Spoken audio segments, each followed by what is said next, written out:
change can be hard. And when you've got the traits of ADHD, autism, maybe both, it's even harder. Let's discuss.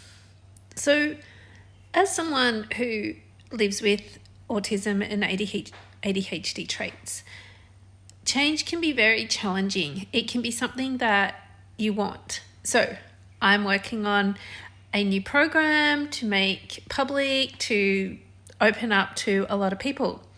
And I got super excited. I had a lot of ADHD energy around it. I created 6 different programs, just got to do some recordings, and then they're set to go.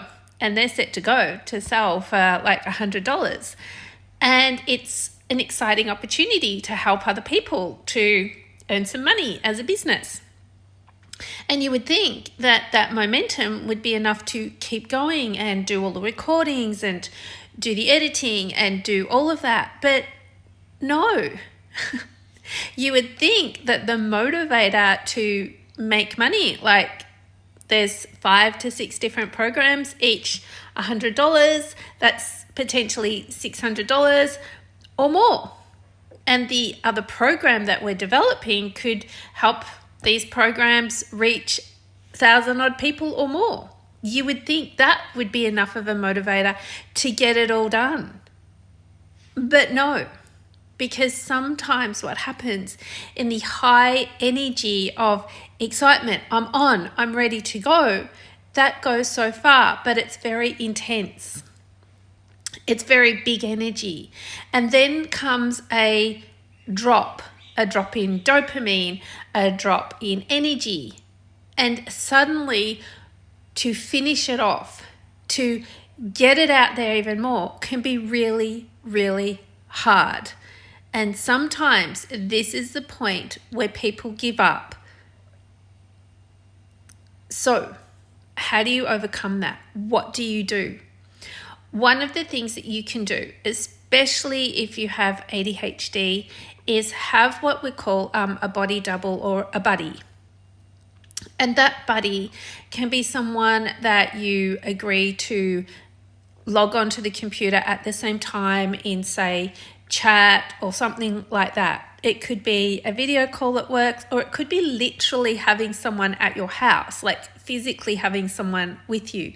Or you might meet at a cafe and you don't really need to talk to each other, but you're there both working on something together, or side by side at least.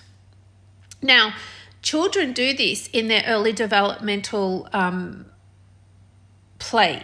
So when they're developing their social skills, they will do what we call parallel play. So there can be 3 kids in the sandpit, and they're all playing, but they're playing their own individual game, but side by side. And sometimes in that situation, when one child leaves, the others will kind of stop and look, and then look back at what they're playing with and make up their mind whether they need to also move on or stay. And it depends on how they feel with that person that was playing. It's parallel, so it's side by side. When I studied childhood development, it was called parallel playing. And it usually happens in children under the age of 5. Sometimes 6-year-olds will still do it, but it's all about slowly learning how to be independent, but also having someone there.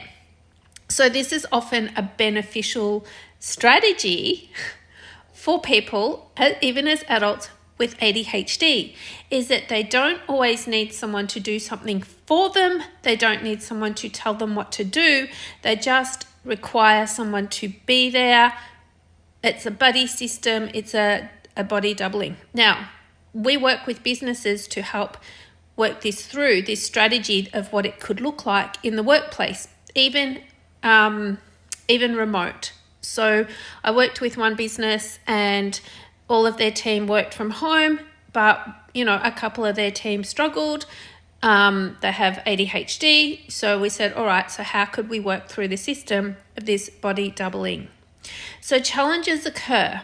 And today, for example, I'm literally burnt out. But I'm acknowledging that before it gets even worse. So today is my non-work day. My day is if I want to have a nap, if I want to go for a walk. But one of the things I'll work on is making sure that I drink plenty of water to stay hydrated. So challenges of getting through and getting tasks complete, especially as ADHD people or people with ADHD traits, can be a challenge at times, the same as with autism, but be kind to yourself. And if you're working with someone that has these traits and they just like, yep, no, I just can't do it, get to know them enough to know how far you can encourage them and ask them, literally ask them what they require.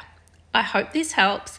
It's just a little bit of a tip around the challenges and how they are slightly different, and the needs to overcome them or the strategies to overcome them are slightly different for people who have neurodivergent traits. But the one thing I really want you to focus on is actually asking the person what they require. What is it that they require? Ask them.